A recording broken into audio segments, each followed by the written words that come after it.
ரஜினிக்கு அரசியலே தெரியவில்லை என்பது இதன் மூலம் தெளிவாகிவிட்டது.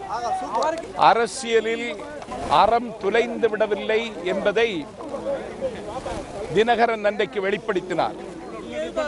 இன்றைக்கு பூனைக்குட்டி வெளியே வந்துவிட்டது.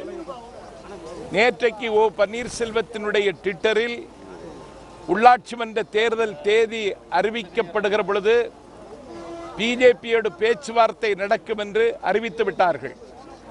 நாடு முழுக்க ஓபிஎஸ்க்கு கண்டனமும் அவரை காரி உமிழ்வதற்கு தொண்டர்கள் தயாராகிவிட்ட சூழலில் அரை மணி நேரத்தில் அதை திரும்ப பெற்றுக்கொண்டு 2 தகவல்களையும் நேற்றைக்கே டெலீட் செய்து விட்டார்கள்.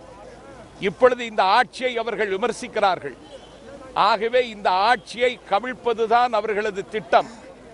மைத்ரேயன் ஒரு பொலிட்டிக்கல் பிம்பு, ஒரு பொலிட்டிக்கல் புரோக்கர். உஞ்சவருத்தி செய்து பிழைத்த அந்த நாய் இந்த கட்சிக்குள்ளே ஊடுருவி இந்த ஆட்சியை அவன் பலி கேட்கிறான்.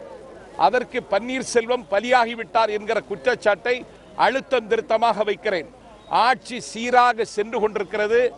ஆட்சியை விமர்சிப்பதற்கான தகுதி ஓபிஎஸ்க்கோ அவனுக்கு பல்லக்கு தூக்குகிற பாவிகளுக்கோ எவனுக்கும் இல்லை.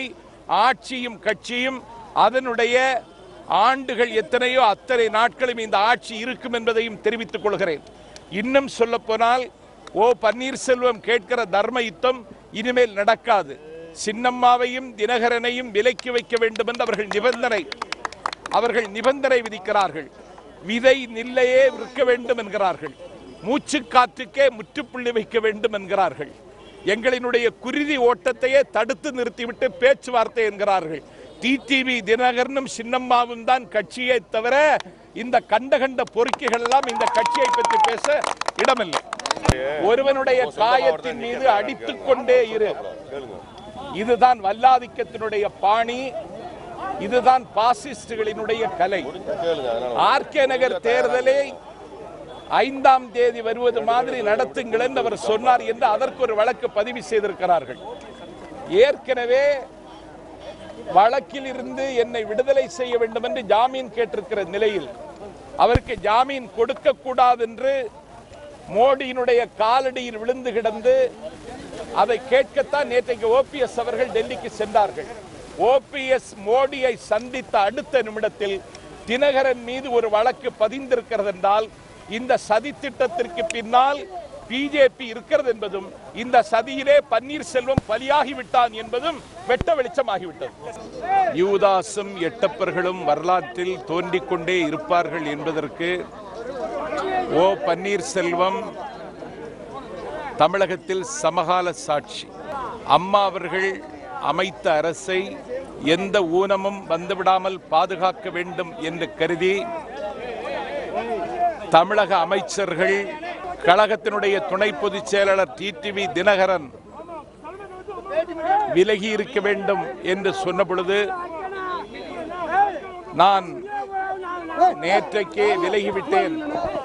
இந்த ஆட்சியையும் கட்சியையும் காப்பாற்றுகின்ற கரிசனத்தோடும் கவலையோடும் டிடிவி தினகரன் அவர்கள் பதில் சொன்னதை உலகம் வியக்கிறது.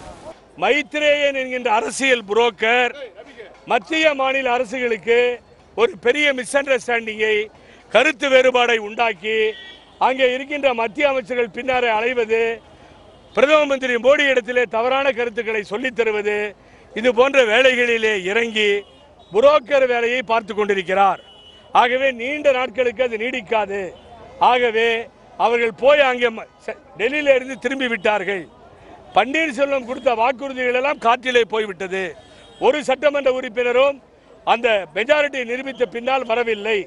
ஆகவே எங்களது முதல்வர் எடப்பாடி பழனிசாமி தலைமையிலே சின்னம்மா அவர்கள் கழக பொதுச் செயலாளரால் நியமனம் செய்யப்பட்ட எடப்பாடி பழனிசாமி அவர்கள் தலைமையிலே இந்த ஆட்சி நடந்து கொண்டிருக்கிறது என்பதை நாங்கள் தெரிவித்துக் கொள்கிறோம். உலகமெங்கும் பரவி இருக்கும் தமிழ் நெஞ்சங்களே, உங்கள் பகுதிகளில் நடக்கும் நிகழ்வுகள், போராட்டங்கள், பிரச்சனைகள், அதிகாரிகளின் அலட்சியத்தால் புறக்கணிக்கப்பட்டுள்ள திட்டங்கள், லஞ்ச புகார்கள் மற்றும் சமூக அவலங்களை இந்த உலகிற்கு வெளிச்சம் போட்டு காட்ட விரும்புகிறீர்களா? உங்கள் செல்போன் மூலமோ அல்லது தங்களிடம் இருக்கும் கேமரா மூலமாகவோ பிரச்சனைகளை வீடியோவாக பதிவு செய்து எங்களுக்கு அனுப்புங்கள். உங்கள் பகுதி பிரச்சனைகளை உலகுக்கு வெளிச்சப்படுத்தி அப்பிரச்சனைகள் நீங்க வழி செய்வதுடன் உங்களுக்குரிய சன்மானத்தையும் வழங்குகிறோம்.